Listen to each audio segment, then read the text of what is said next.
Kalian tahu? Kemarin di acara Rakyat Bersuara, ada seorang wanita yang mengatakan bahwasanya Mas Gibran wakil presiden kita, mamanya bukan mama kandung. Mamanya katanya bukan mama kandung. Ibu tahu dari mana? Makanya waktu Mas Gibran lahir, ibu datang. Biar bisa menyaksikan pakai mata kepala sendiri kalau Ibu Iriana itu mama kandungnya Mas Gibran. Ibu kemana kemarin waktu Mas Gibran lahir? Jangan sotoy. Ini loh, orang ini makin lama nggak bisa menggunakan akal sehat, tapi pengacara. Pengacara kok ngomongnya begitu sih? Aku udah bilang sama kalian ya, baik di lingkaran Bapak Joko Widodo, ini objektif loh ya, dan juga di lingkarannya mereka ya, itu banyak sekarang yang cari panggung. Dan rata-rata profesinya pengacara. Kenapa seperti itu? Karena mulai dari dulu sampai sekarang seringkali seorang pengacara minta maaf menggunakan sensasi lebih banyak daripada prestasi. Untuk menaikkan namanya, untuk menaikkan pamornya, lebih tepatnya pansos ya, pengacara ini akan melakukan hal-hal yang nyeleneh. Seperti ini, coba bayangkan kalian, dari awal siapa yang buka ini? Pengacara kan? Siapa itu? Egy Sujana. Makin kesini makin kelihatan pengacara-pengacara yang nggak berbobot itu ikut masuk ke dalam. Biar apa? Biar pengacara-pengacara ini banyak kliennya, termasuk Denny Indrayana. Kalau ku bilang sama kalian, kalau memang ada kliennya di Australia, kalau memang banyak kerjanya di Australia, ngapain dia ngadain sayembara di Indonesia? Bikin sayembara dia di sana. Perdana Menteri Australia pertanyakan itu, ijazahnya asli atau palsu? Lebih enak kau bikin sayembara di sana, bukan rupiah dolar. Logika kita dipakai ya. Kenapa dia ke Indonesia bikin huru hara ya dengan dengan membuat sebuah sayembara? Karena apa? Karena di sana nggak ada kerjaan. Makanya dia menciptakan lapangan pekerjaan sendiri untuk dirinya. Ibu Gibran tidak jelas. Saya melihat bahwa yang seperti ini loh. Gak masuk logika begitu, Ibu Mary. Ibu Mary pulang aja lah ke Lampung. Pimpin demo sana. Bentar lagi 27 Agustus. Opung Parbela itu bukan Ibu Mary, Ibu Mercy. Mercy Siombing. Wah! Satu kampung lagi nih sama saya. Kalau kemarin ya ada Rismon Sianipar di Belige ya, jaraknya dari kampung Opung Parbela itu sekitar 1 jam. Nah, kalau Ibu Mercy ini kemungkinan besar kampungnya di Siborong-Borong, setengah jam lagi dari Belige. Kayak gini lah model orang-orang di kampungku ya. Jadi malu. Ibu Mercy ini nggak tahu entah kenapa dari mana ujung-ujung udah nongol ini. Jadi memang begitu. Kemarin ya kan Tipa, Roy Suryo, setelah itu klaster pertama ya, itu mereka udah mentok, udah nggak ada lagi harapan kan begitu. Nah ya, ini dugaanku loh ya, dugaanku. Kayaknya nih ya, Bohirnya mau cari pasukan baru nih. Kayaknya Bohirnya mau cari pasukan baru gitu loh. Dan ada objek baru yang mau mereka permasalahkan. Tadinya sebetulnya sepertinya itu kayaknya si Rismon ini sudah dipersiapkan untuk menyerang Mas Gibran. Kita udah lihat sendiri kalau si Rismon sudah membuat buku namanya Wapres Gak Punya Ijazah kan begitu. Akhirnya pupus sudah harapannya si Refli Harun. Sebetulnya yang jadi harapan besar itu si Rismon. Nah, Rismon akhirnya bertobat. Begitu juga Roy Suryo kemarin ngoceh-ngoceh dia dibilang 2005 belum ada di Insert University itu program diploma. Ini nggak ada ini. Nggak ada ini. Kan kebohongan. Padahal sebetulnya dia sendiri yang bohong. Karena apa? Ya, ternyata ya Ibu Ina Lim bisa membuktikan. Dan tahu enggak kalian, kemarin Roy Suryo tebar kebohongan lagi. Apa dibilangnya ya? Ini nggak mungkin ini. Tahun 2005 nggak mungkin ada diploma. Di Insert University itu nggak ada. Ternyata biar tahu kalian ya, sedangkan Angela Tanu Sudibyo, CEO daripada iNews sendiri, tempat di mana bernaungnya Rakyat Bersuara, itu lulusan 2005 diploma. Diploma. Suryo, kalau kau itu mau bikin kebohongan, bikinlah kebohongan-kebohongan yang bisa dipertanggungjawabkan. Jangan bikin kebohongan yang gampang sekali dipatahkan oleh orang lain.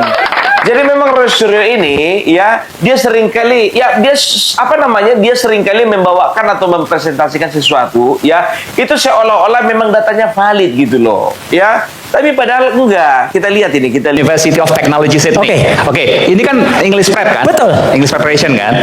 Adanya di UTS Insert tahun itu ya ini. Nggak ada pendidikan diploma, nggak ada foundation. Mas Gibran tahun berapa waktu itu? 2005, 2007. Kalau iNews mau mempraktikkan jurnalisme sejati dan membuktikan apakah benar saat itu Insert cuma sekolah bahasa atau sudah punya program diploma, sebetulnya nggak perlu jauh-jauh mencari narasumber. CEO dari iNews sendiri, Angela Tanusudibyo, adalah alumni Diploma of Communication Insert tahun 2005-2006. Hadirkan saja CEO-nya sendiri. Di iNews, Roy Suryo mengatakan bahwa tahun 2005 sebentar Bu, maksudnya CEO-nya sendiri diundang. Masa pula dia yang menggaji, dia yang diundang, Bu? Mana mau dia? CEO dia yang menggaji, dia pula jadi narasumber. Lanjut Bu, lanjut. tidak ada program diploma atau foundation di Insert. Pernyataan ini bukan opini. Ini bisa diverifikasi. Saya punya bukti dari website resmi UTS dan Insert yang sudah saya tampilkan di buku ini untuk mengedukasi publik. Jadi kalau informasi bahwa Insert saat itu hanya sekolah bahasa terus diulang-ulang, padahal ada sumber primer yang bisa digunakan untuk memeriksanya. Menurut saya ini sudah menjadi penyesatan informasi kepada publik. Kalau memang tujuannya mencari kebenaran, kenapa informasi yang bisa dibantah dengan sumber resmi terus diulang-ulang? Netizen, yuk belajar cek sumber yang kredibel. Jangan langsung percaya saya, jangan juga langsung percaya Roy Suryo atau iNews. Cari sumber primer, cari dokumen resmi, baca sendiri. Karena mencari kebenaran bukan mencari informasi yang cocok dengan apa yang sudah kita percaya. Kalau kami ini ya nggak percaya dengan pernyataannya Roy Suryo, jadi nggak perlu kami cari sumber primer, Bu. Begitu juga Ibu bilang sama para pendukung mereka nggak percaya karena apa? Mereka itu cinta buta, Bu, terhadap junjungannya itu. Jadi mereka itu sudah dibutakan gitu loh. Jadi mereka menganggap apa saja yang dilakukan Bapak Joko Widodo anak-anaknya salah, tapi apa saja yang dilakukan oleh Roy Suryo dan teman-temannya itu yang benar. Kan begitu. Bahkan saking cinta matinya, Bu, ada pendukung dari sebelah sana, ya, katanya dia rela ditembak mati dari di depan pengadilan, ya, kalau misalnya dia tidak bisa membuktikan ijazah Bapak Joko Widodo palsu. Hanya bermodalkan analisa dia sendiri, katanya, kalau saya analisa ini menurut analisa dia palsu ini. Saya bisa menjadi saksi. Saya mau kok ditembak di depan pengadilan. Nanti kalau misalnya ijazahnya Mas Gibran begitu juga nanti bilang itu, saya siap kok ditembak di pengadilan. Nanti ijazahnya Kaisang begitu juga, saya siap kok ditembak pengadilan. Oh, ditembak 3 kali apa nggak mati? Oh, memang itu Jokowi memang punya jasa asli, ya tunjukkan jasa asli. Kalau memang tidak, ya tunjukkan tidak. Konsekuensinya hukum, termasuk kami ini juga saling menduga, tapi jelas secara analisa bahwa Jokowi itu ijazahnya palsu. Saya berani menjadi saksi kalau memang Jokowi punya ijazah asli UGM, saya ditembak di depan pengadilan, siap. Gini aja Pak, Bapak pertanyakan aja ijazah Kabinet Merah Putih Pak. Kabinet Merah Putih Pak, menterinya ada 48 Pak. Bapak ragukan itu semuanya, berarti Bapak 48 kali siap ditembak. Jangan tanggung gitu loh, sok-sokan loh. Kami siap ditembak. Jadi sebetulnya biar tahu kalian, di luar negeri itu sistem pendidikannya nggak kayak di Indonesia. Makanya sekali-sekali Bapak yang mau ditembak itu, ya sekali-sekali jalan-jalan ke luar negeri. Ke Thailand, Vietnam, Kamboja, Korea Utara. Sebentar dulu, pumpar belak. Dari 4 negara itu nggak bisa dia pergi ke negara yang lain. Ya kan? Inilah yang paling aneh ini biar tahu kalian, ya. Sistem atau jenjang pendidikan di Indonesia itu nggak selalu sama dengan di luar negeri. Minta maaf ini gue bilang sama kalian. Aku punya siswa dulu, ya, dia minta dibikinkan surat keterangan dari lembaga kami, ya, bertuliskan bahasa Inggris, ya.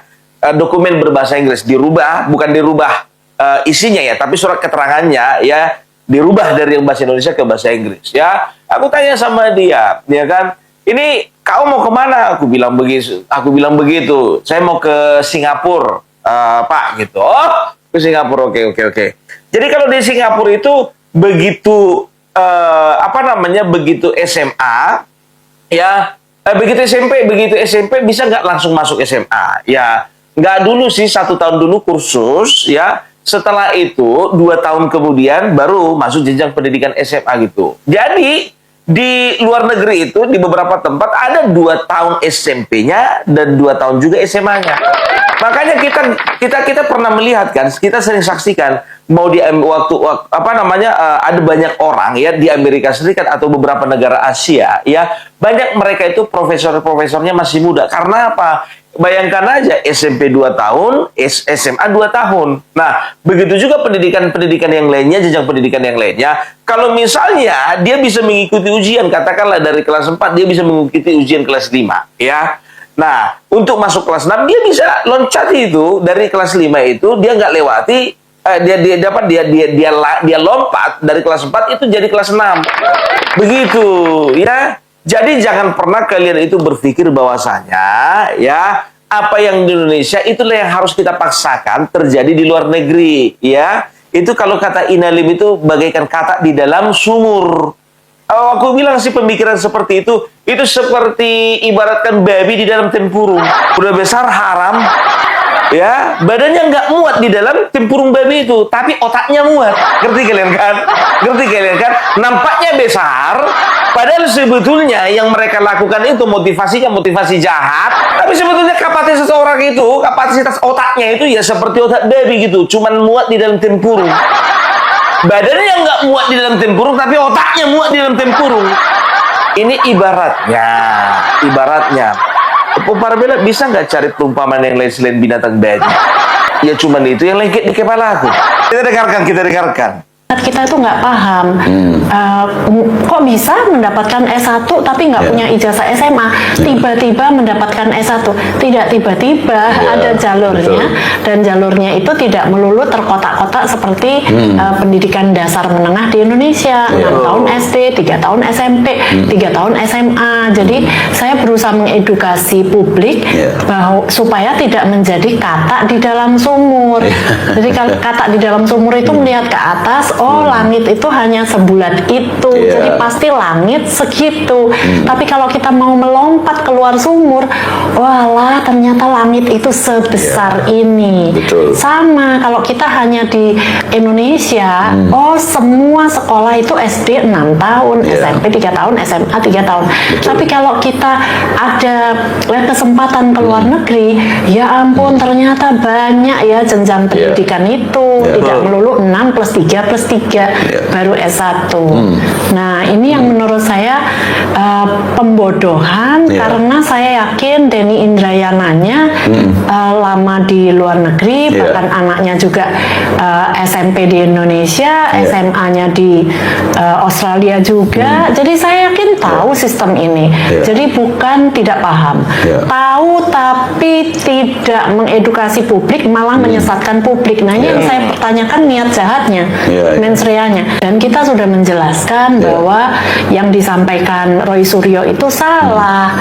Nah makanya yang terakhir iNews itu saya kaget banget begitu saya dengar udah terang-terangan makin keras Roy Suryo bilang tidak ada program foundation diploma tahun 2005. Nah padahal CEO dari iNews sendiri lulusan diplomanya berbeda. Kalau Mas Gibran mungkin ngambilnya bisnis kan, tapi kalau Angela Tanusudibyo yang merupakan putri dari Hari Tanusudibyo itu mengambilnya Diploma of Communication and Media Studies kalau nggak salah. Tunggu, by the way, Ibu kok tahu CEO-nya langsung alumni dari UTS? Kebetulan saya yang membantu pendaftaran kuliah. Tahun 2004 saya tidak ketemu dengan Angelanya karena yang mendaftarkan ibunya. Jadi saya ketemunya dengan Ibu Liliana. yang mendaftarkan tahun 2004. Saya secara personal waktu itu memang masih bekerja di agen pendidikan di Kuningan gedungnya Jakarta. Jadi saya ketemu Ibu Liliana, saya yang mendaftarkan, saya yang menerima, saya yang membaca esainya, bahkan saya masih ingat esainya Angela Panusudibyo. Jadi saya yang membantu mendaftarkan waktu itu. Kebetulan, jadi begitu saya tahu beliau adalah CEO-nya iNews, loh, membuktikannya kan gampang gitu. Kalau memang tidak Bu, minta maaf dulu. Waktu Roy Suryo daftar ke UNJ, Ibu kenapa nggak bantu dia aja sih, Bu? Maunya bantu dong, Bu. UNJ. Yang sampai sekarang masih dipertanyakan ijazahnya, Bu. Bukan ijazahnya, Bu, Parbila, prosesnya. Aduh, tepuk tangan dulu untuk wanita tangguh ini, Ibu Inalim. Jadi beliau itu yang ngerasa terpanggil ya untuk mengedukasi para penonton, mengedukasi ya para netizen, mengedukasi rakyat Indonesia bahwasanya ya banyak sekali kebohongan-kebohongan yang bisa dibuktikan ya dari orang-orang model Roy Suryo ini. Aduh, sampai biar tahu kalian, Mas Gibran ya bukan cuma ijazah SMA saja dipertanyakan. Mereka mempertanyakan ijazah SMP. Mereka bilang katanya ijazah SMP-nya Mas Gibran itu gak jelas. Pihak sekolah daripada SMPN 1 Surakarta itu sudah mengatakan bahwasanya Mas Gibran lulus SMP dari sana. Perhatikan ini. Saya sampaikan bahwa Mas Gibran benar-benar siswa SMP Negeri 1 Kota Surakarta dan lulus dari SMP Negeri 1 Kota Surakarta. Pernyataan bahwa beliau tidak pernah lulus itu tidak benar. Betul. Nanda Suryanti saat ditemui di ruang kerjanya. Menurutnya, Gibran memiliki ijazah resmi dari sekolah tersebut. Waktu Mas Gibran daftar di apa, Bu? Di SMP, itu Ibu Inalim juga yang bantu, bukan? Mercy Siombing. Ada aja ibu ini. Soalnya Mercy Siombing itu kayaknya tahu dia gitu statusnya Mas Gibran itu. Sampai berani dia bilang bahwasannya Mas Gibran itu mama kandungnya bukan Ibu Iriana. Ngomong tuh nggak dijaga itu. Muncungmu itu perbaiki. Jangan muncung dari kampung kita dibawa malu kita.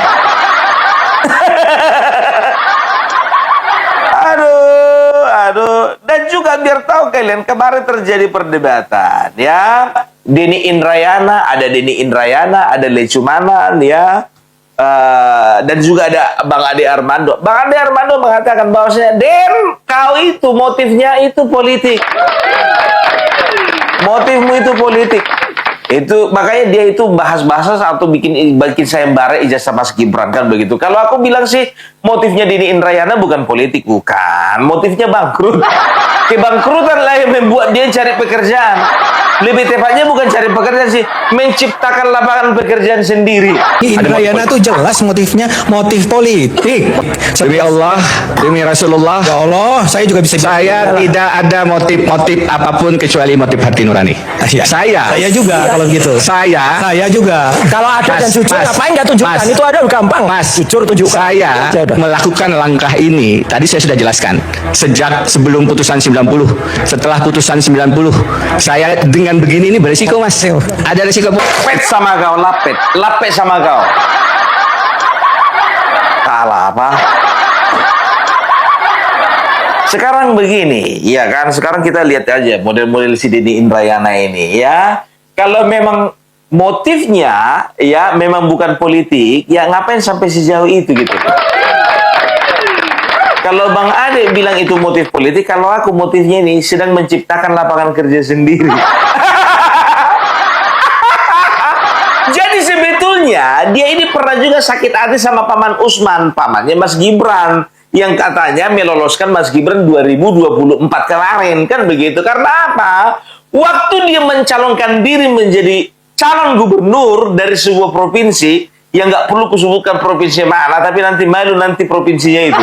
Jadi waktu itu dia kalah, ya kan, kalah dengan lawannya kan begitu. Nah, ternyata terjadilah sengketa, ya, disengketakanlah ini di MK, ya, dan waktu itu dia kalah. Ya, dari mana hukum Parabel tahu dia kalah? Kalau nggak kalah, dia pasti ada riwayatnya dia pernah jadi gubernur. Bayangkan aja biar tahu kalian, jadi DPR kalah, jadi gubernur kalah. Apa nggak sakit hati dia? Karena apa? Paman Usman kemarin lagi ketok palu menyatakan bahwasanya mereka kalah.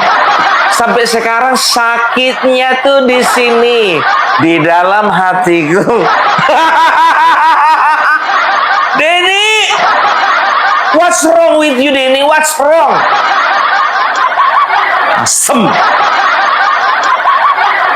Makanya kemarin dia lecumanan itu nggak apa dia nada tinggi, ya kan? Lecumanan orang anak Medan itu, apa dia bilangnya? Emangnya ada calon yang lebih bagus dari Mas Gibran? Emangnya ada?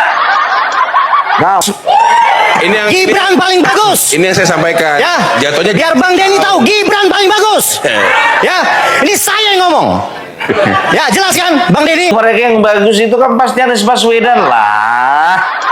Jadi mereka tuh sebetulnya para pendukung Anies Baswedan yang sedang mencarikan lapangan pekerjaan untuk Anies Baswedan.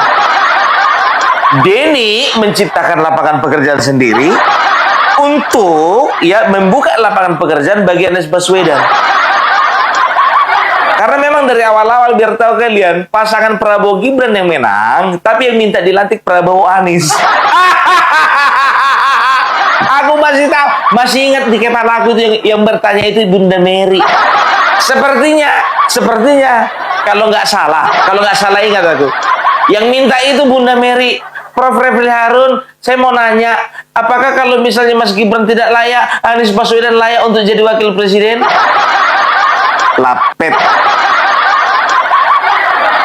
Ade Armando aja biar tahu kalian, ya, mempertanyakan bagaimana ijazahnya si Roy Suryo, prosesnya, lebih tepat prosesnya. Karena apa? Kenapa Anda bisa disertasi Anda pun juga dipertanyakan? Kok bisa dulu sementara Anda itu statusnya kemarin di dalam penjara?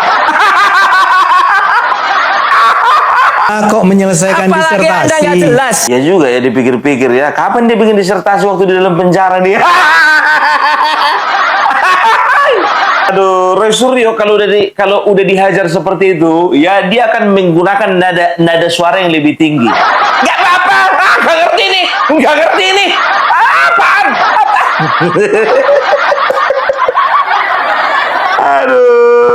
Aduh, ya. Dan juga biar tahu kalian, ya, kemarin selalu kan mereka itu mengatakan bahwasanya Prapit itu, ya, mereka berpikir bahwasanya Prapit itu adalah jalan keluar kan begitu. Begitu SEMA keluar surat edaran Mahkamah Agung, mentoklah otak mereka. Karena apa? Sudah pasti ketika SEMA itu sudah diedarkan, ya, ketika masuk dalam pokok perkara, ya, pra peradilan sidangnya bisa dilakukan, ya, tapi hasilnya tetap NO, tidak diterima. Penjelasan hukum, ya, tapi penjelasannya itu harus on the track. Tapi kalau misalnya setiap penjelasan yang kalian berikan itu berat sebelah, termasuk lebih berat kepada klien kalian daripada klien orang lain, ya, itu bisa saja tidak mencerdaskan, tapi menyesatkan. Bagi kalian itu pendidikan hukum, kan begitu. Tapi bagi mereka-mereka ini menyesatkan. Karena apa? Ya, bagian dari hukum yang menguntungkan kalian, ya, itu yang kalian umbar. Tapi bagi berapa kali pra peradilan, NO. Udah dengar? Nah, sekarang yang dapat pendidikan hukum itu kau. Kau yang mendapat pendidikan hukum. Salah apa? Halo. Nah, kemarin biar tahu kalian di sidangnya Siti Pak, ya kan, hakim itu dengan tegas menyatakan bahwasanya status Siti Pak itu yang mana. Dengarkan kalian ini ya, kalian semua dengarkan. Jangan ada yang mengatakan kalau Siti Pak itu nggak lagi tersangka, bukan lagi terdakwa. Bohong besar itu, bohong besar. Kita dengarkan ini, apa kata hakim. Menimbang bahwa ketika berkas sudah dilimpahkan ke pengadilan negeri, maka status pemohon pra-peradilan adalah terdakwa, bukan tersangka, dan berdasarkan pemeriksaan dari bukti surat yang diajukan oleh para pihak, tidak ada satupun bukti yang telah membebaskan pemohon. Oleh karena itu, status pemohon tetap sebagai terdakwa, sehingga pemohon tidak memiliki kedudukan hukum mengajukan permohonan pra-peradilan, maka haknya mengajukan pra-peradilan telah gugur. Menimbang bahwa dengan demikian, mengenai eksepsi permohonan pra-peradilan, pemohon gugur demi hukum. Nah, itu dia ya. Jadi ketika dia sudah masuk sidang pokok perkara, statusnya bukan tersangka lagi, tapi terdakwa. Nah, ketika dia sudah terdakwa, dia itu tidak punya kedudukan hukum untuk mengajukan diri di pra-peradilan. Karena apa? Ya, pra-peradilan itu ya bagi orang yang belum masuk perkara sidang pokok perkara. Karena apa? Ketika sidang pokok perkara, statusnya sudah terdakwa. Ketika pra-peradilan, statusnya belum terdakwa. Masuk itu barang ke pra-peradilan, baru setelah itu ya, kalau misalnya contohnya udah nggak diterima lagi, masuk dia sidang pokok perkara. Ini udah masuk ke sidang pokok perkara, mau mundur lagi ke pra-peradilan. Itu aneh, dan itu yang sering digembar-gemborkan Siti, Pak. Saya kan bukan lagi terdakwa, udah batal demi hukum, batal demi hukum. Batal demi hukum, pahami? Nah, biar tahu kalian ya, ini pun juga di podcast sebelah ya menggembar-gemborkan bahwasanya lihat aja nanti capres Gibran ya, Gibran nggak akan 2029 nggak akan bisa main capres lagi atau cawapres. Karena ya dokumen yang dipakai ini udah dipakai untuk wali kota, dipakai lagi 2024 kemarin. Kita lihat nanti apakah dokumennya berubah. Kalau memang itu menjadi strategimu, kenapa kau bocorkan? Maunya nanti 2029 ketika kau lihat tiba-tiba dokumennya berubah, baru di situ kau permasalahkan. Gibran di 2029 nggak bisa nyalon. Ya. Sebetulnya. Nggak bisa dia nyalon sebetulnya. Karena ini palsu ini, keterangannya ini dalam ini. Nggak bisa dia nyalon, ini nggak bisa digunakan ini. Oke lah, misalnya orang tidak... Apa yang dia mau pakai untuk mencalonkan diri tahun 2029? Itu pertanyaannya kan? Pertanyaannya. Ijazah mana? Nah, kita lihat nanti menjelang 2029 kalau dia calon, dia pakai ganti dokumen atau tidak untuk mencalonkan diri itu. Apakah paket C misalnya? Paket C, ataukah dia sodorkan yang pendidikan dia di di Singapura? Kan dia ada juga pendidikan di Singapura. Ya. Apakah dia pakai itu? Kita belum tahu. Tapi kalau dia mengganti ini, berarti ini betul-betul bermasalah. Justru menjadi bukti kuat. Kalau dia ganti dokumen lain dalam konteks pencalonan 2029, berarti betul dokumen ini bermasalah. Berarti karena dokumen ini dia pernah pakai 2 kali ya? 2 kali di wali kota dan 2024. Dan sebagai cawapres ya? Cawapres, sebagai wali kota, sebagai cawapres. Nah sekarang kalau dia nanti 2029 maju sendiri, apakah juga sebagai cawapres tetap, atau tetap apakah mau calon presiden, maka dokumen ini bisa menjadi persoalan utama. Karena dokumen ini harus ada. Sebelum lanjut yang lain. Karena ini kan syarat untuk menjadi calon itu kan harus ada dokumen ijazahnya kan, fotokopi ijazahnya yang dilegalisir kan. Ya ini legalisirnya dia kan. Nah ini mesti di-clearkan dulu. Kalau dia ganti misalnya kayak Bu Susi kan dulu ambil paket C ya untuk SMP. Tapi kalau dia ganti dengan paket C SMK, oke, bisa saja untuk ke 2029 dia bisa ganti. Dia bisa sah untuk 2029. 2029 dia sah, tapi untuk yang 2024 kan persoalan tetap. Iya. Perbuatan tercelanya itu melekat karena itu dianggap kalau dalam konteks pidana itu berkelanjutan. Ku bilang sama kau, dokumen itu tidak akan ada yang berubah dari wali kota, presiden, nanti cawapres, sekali lagi cawapres, dua kali lagi capres. Gak akan berubah itu kawan. 2029 nggak berubah, 2034 berubah, nggak berubah, 2039 pun nggak berubah. Bacri kau. Bapak kayaknya yang pernah masuk penjara itu ya Pak ya? Yang kasus terorisme itu. Iya nggak sih? Iya nggak sih? Yang tersangkut kasus terorisme. Kayaknya iya. Oh kayaknya iya. Apa salah orang aku? Ya jadi Jadi kita lihat perkembangan ini, ya. Kita lihat ke depannya bagaimana. Dan aku paling nggak diterima dengan pernyataan Ibu Mercy tadi, Mercy Siombing yang mengatakan, ya mungkin mama kandungnya pun juga nggak jelas. Hati-hati kalau ngomong ya, apalagi kita orang Batak sangat menghormati yang namanya mama. Makanya banyak istilah lebih bagus bapak mati duluan daripada mama. Karena kalau bapak mati duluan, mama memperjuangkan. Kalau mama mati duluan, itu bapak burungnya duluan diperjuangkan. Kebanyakan, nggak semua, kebanyakan. Aku ngomong begitu karena aku laki-laki. Makanya aku berdoa supaya Opung Parbela itu ya nanti ketika umurku 95 tahun baru diambil Tuhan. Nah, istriku 96 tahun. Ya kan? Iya. Sebentar dulu Opung Parbela, agak tertarik aku tuh. Kalau bapak duluan mati, anak-anak yang diperjuangkan. Tapi kalau mama duluan mati, burung yang diperjuangkan.